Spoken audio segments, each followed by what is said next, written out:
Cinema hall উদ্বোধন করে, মদের বার ওপেন করে। হ্যাঁ, সুবহানাল্লাহ। পাশে নবী সাল্লাল্লাহু আলাইহি ওয়াসাল্লাম শুয়ে আছে। চিন্তা করেন, সাহাবীরা রাদিয়াল্লাহু আনহুম আজমাইন তারা শুয়ে আছে। ওখানে গেলে মুমিনদের চোখের পানি ছেড়ে দেয় মানুষ।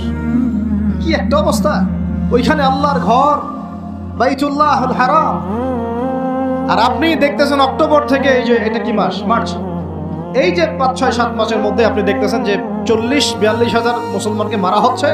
তার মধ্যে বেশিরভাগই নারী আর শিশু, নারী আর শিশু। এগুলো দেখলে তো ঘুম হয় না আমাদের, কিচ্ছু করার নাই, তামাশা দেখতেছি সবাই বসে বসে। আর যাদের করার ছিল এরা বসে খ্যাপসা খায়। কি খায়? ওরা সিনেমা হল উদ্বোধন করে, মদের বার ওপেন করে। হ্যাঁ, সুবহানাল্লাহ। পাশে নবী সাল্লাল্লাহু আলাইহি ওয়াসাল্লাম শুয়ে আছে। চিন্তা করেন, সাহাবীরা রাদিয়াল্লাহু আনহুম আজমাইন তারা শুয়ে আছে। ওখানে গেলে মুমিনদের চোখের পানি ছেড়ে দেয় মানুষ। কি একটা অবস্থা! ওইখানে আল্লাহর ঘর বাইতুল্লাহুল হারাম।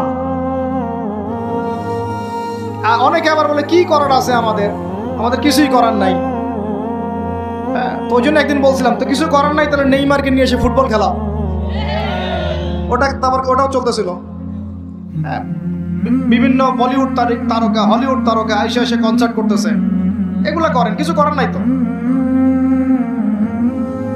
বেশি না, আপনারা যদি একটু জিওপলিটিক্স পড়েন দেখবেন 10টা, বেশি না 10টা মুসলিম কান্ট্রি যদি একসাথে হয়, 10টা মুসলিম কান্ট্রি যদি একসাথে হয় বা একটা টেবিলে বসতে পারে, এই 10টা মুসলিম কান্ট্রির কাছে যে পরিমাণ সৈন্য আছে, যে পরিমাণ অস্ত্র আছে, যে পরিমাণ জ্বালানি আছে, যে পরিমাণ তেল আছে, আর যে পরিমাণ গ্যাস আছে, আর বাকি কথা নাই বললাম, এই ইসরায়েলের মতো 100টা দেশের সাথে মোকাবেলা করতে পারত।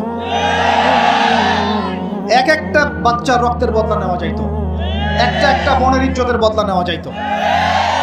শুধু ওই ইমানদার কোন ওমর আল্লাহ পাক এখন আমাদের কাছে দেন নাই।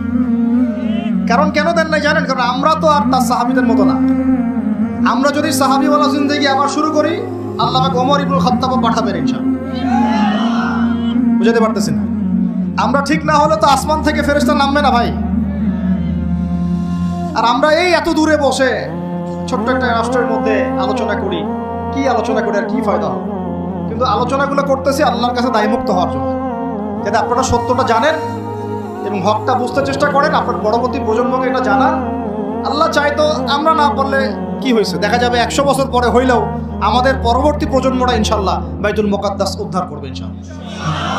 কারণ লিখা তো হয়ে গেছে এটা, তো ওইটা আমাদের হাতে আসতেছে এবং ওইখানে 40 বছর ইসলামী খেলাফত বাস্তবায়ন না হওয়া পর্যন্ত এই বিশ্বে কিয়ামত হবে না ইনশাআল্লাহ। কত বছর? কে করবে? ঈসা আলাইহিস সালাম। কে করবেন? ঈসা আলাইহিস সালাম। তার সাথে সঙ্গ দিবেন ইমামুল মাহদী। এটা হবে সামনে।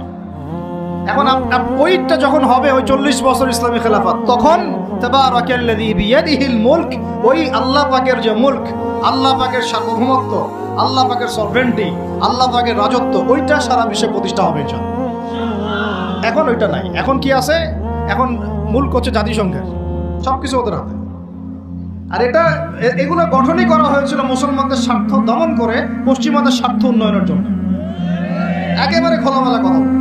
এখন পর্যন্ত ওদের ভিশন এবং এজেন্ডা এইটাই। পৃথিবীর কোনো জায়গায় মুসলমানের স্বার্থ তারা সর্বোচ্চ অগ্রাধিকার দিবে না, বরং আমাদেরকে দাস বানানোর জন্য এটা তৈরি করছে। আর আমরা এখন সেই দাসত্বের মধ্যে চলে আসছি। কেউ কিছু বলেও না, কেউ কিছু করে, সবাই মেনে নিছি। আর কেউ আলোচনা করে লাভ নাই। আপনারা প্রত্যেকটা ঘরে ঘরে একটা করে আইয়ুবের জন্ম দেন, আলোচনা করে লাভ নাই। এত প্রত্যেকটা মা বোনকে বলবো, একটা করে বাচ্চা দেন আমাদেরকে আইয়ুবের মতো, একটা করে বাচ্চা দেন তারেক বিন জিয়াদের মতো, একটা করে বাচ্চা দেন আমাদেরকে বিন কাসিমের মতো। ইনশাল্লাহ আজ না হোক 100 বছর পরে হলেও ইনশাল্লাহ বিশ্বের শাসন ক্ষমতা আমাদের হাতে আসবে ইনশাল্লাহ। তার আগ পর্যন্ত আমরা একটু স্বাধীন না। তো এখানে কুতিবা আলাইকুমুস সিয়ামও আছে, কুতিবা আলাইকুমুল কিসাসও আছে, কুতিবা আলাইকুমুল কিতালও আছে। ওইটা ছাড়ার পর থেকে আজকে আমাদের এই অবস্থা হয়েছে। এখন ওইদিকে তো আমরা যাইতে পারবো না, এখন আমাদের শক্তি নাই। অতএব ওই আলোচনা নাই, ফুল স্টপ রাখলাম। এখন এই মাসে আমরা কি আল্লাহর দিকে ফিরে আসতে পারি কিনা? অন্তত যারা নামাজ আমরা কাজা করছি বা অলসতা দেখাচ্ছি, রমজান মাসের 5 ওয়াক্ত পাক্কা নামাজি হইতে পারবো তো ইনশাআল্লাহ? ফরজ নামাজের সাথে সাথে সুন্নত আর নফলগুলোর পাবন্দ হইতে পারবো তো ইনশাআল্লাহ।